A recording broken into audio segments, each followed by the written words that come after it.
자, 기자수첩 와이뉴스 뭐 가지고 오셨습니까?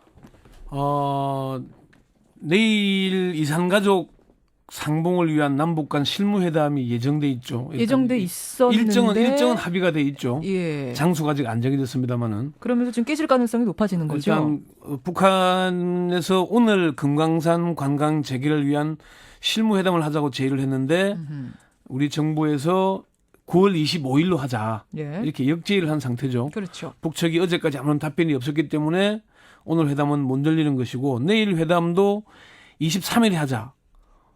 북측에서는 금강산에서 열자고 내일 회담을 예. 우리 정부에서는 판문점에서 하자 이렇게 그렇죠. 제의한 상태니까 아직은 안 돼 있는데 오늘은 어쨌건 이게 좀 금강산 관광 문제가 좀 걸려 있는 것 같지 않습니까? 개성공단은 양쪽이 다 오케이 했고 이산상봉도 오케이 했는데 왜 금강산에서 이게 걸리는가? 금강산 때문에 이산가족도 주춤하고 그렇죠. 있는 거니까요. 박근혜 정부가 왜 이제 금강산 관광에 좀 소극적일까? 예. 이 문제를 오늘 짚어보고자 합니다. 그렇군요. 지금 정말로 이산가족 상봉 위한 실무회담 장소 두고 신경전을 벌이는 건데 이것도 다 금강산하고 연결이 돼 있는 문제인 거죠? 그렇습니다. 지금 금강산에 이산가족 상봉을 위한 면회소가 설치돼 있잖아요. 예, 예. 그러니까 이산가족 상봉 행사를 하자 그러면은 이제 의뢰이 금강산에서 여는 걸로 그렇게 정례화되어 있는 셈입니다.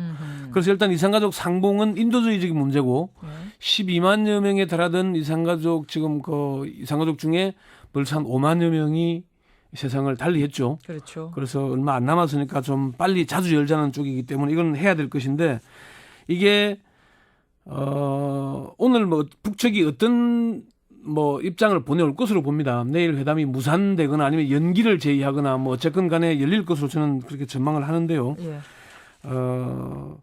양무진 북한 대학원 대학교 교수도 일단 개성공단 재가동에 합의를 했고 그리고 이산가족 상봉이 추석을 전후해서 늦어도 10월 중순경 이전까지는 열릴 것으로 이렇게 전망을 하고 있어요.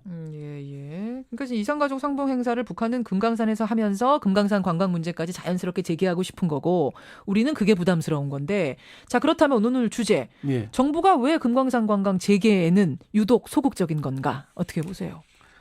이게 금강산 재개 문제를 일단 정부가 어떻게 이제 소극적인가를 쭉 보면은요. 박근혜 대통령이 지난 8.15 경축사에서 남북 관계를 상당 부분 길게 언급을 했어요. 그랬죠. 그런데 그 부분에 금강산 관광 문제는 빠져 있습니다. 박근혜 대통령이 일단은 이산가족 상봉을 제의를 하면서 DMZ 세계 평화공원 조성을 북한에 제의를 했어요. 예. 이 문제를 거론하면서 금강산 관광은 언급을 안 했습니다. 그런데 어제 6일째 통일부 장관이 이제 박근혜 정부의 한반도 신뢰 프로세스 관련 책자를 발간하면서 기자 간담회를 내외신 기자 간담회를 열었는데 이 자리에서 그런 얘기를 했습니다.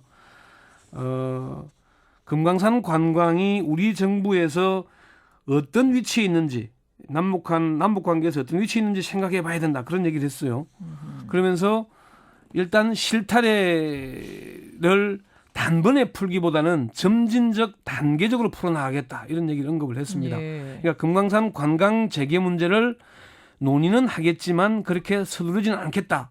일단 그런 입장을 밝힌 것으로 받아들여지고 그러니까 있습니다. 소극적이라는 건 분명히 알겠는데요. 네. 왜라는 부분에서 의문이 생기는 건데요. 가장 중요한 것은 시각의 차이 때문입니다. 시각의 차이. 예. 보수층에서는 금강산 관광이 남북 화해 협력의 상징인 점보다는 북한의 돈줄이 아닌가.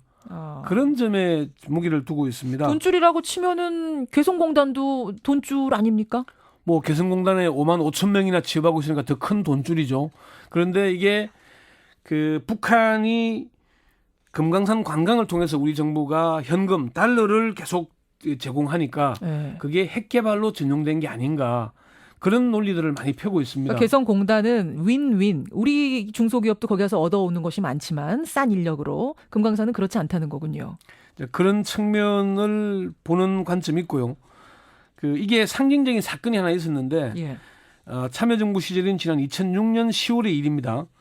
미국의 부시 정부에서 주한 미 대사를 지내기도 했던 크리스토퍼 힐 미 국무부 차관보가 예. 그런 언급을 했어요.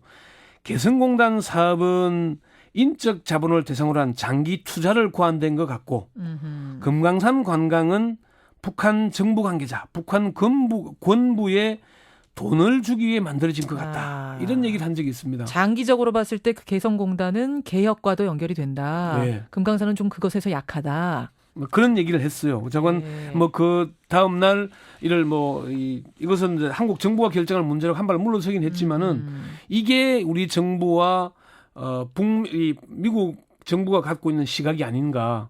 그러면서 우리 보수청이 그 시각을 아주 굳게 가지게 된 겁니다. 예. 그 문제가 지금 아주 핵심이고요. 예. 또 2008년 7월에 금강산 관광객 박광자 씨가 북한군이 쏜 총에 맞아 사망하는 사건이 있었지 않습니까? 그렇죠.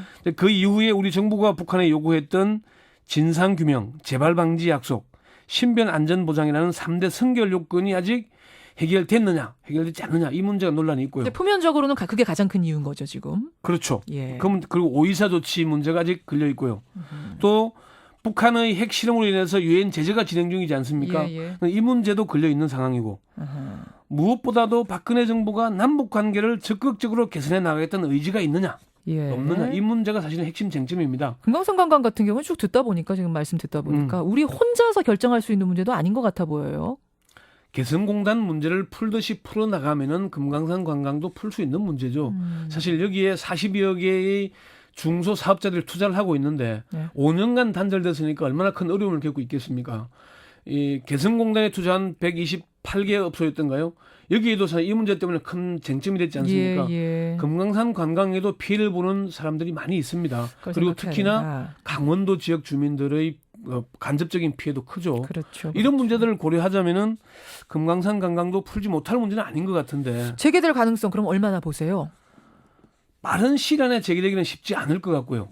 일단은 개성공단처럼 테이블에 올려놓고 여러 차례 밀고 당기는 협상을 진행하다 보면은 예. 접점을 찾지 않겠나 그렇게 보여집니다. 테이블에 일단 올리는 일부터 좀 해야 될 텐데 그 문제가 좀 시급하게 날짜 이루어져야 될 잡는 것 같다. 것도 쉽지 않은 상황. 네. 알겠습니다. 이산상봉도 부디 이루어지길 바라고요. 그렇습니다. 권영철 기자 수고하셨습니다. 네, 수고했습니다.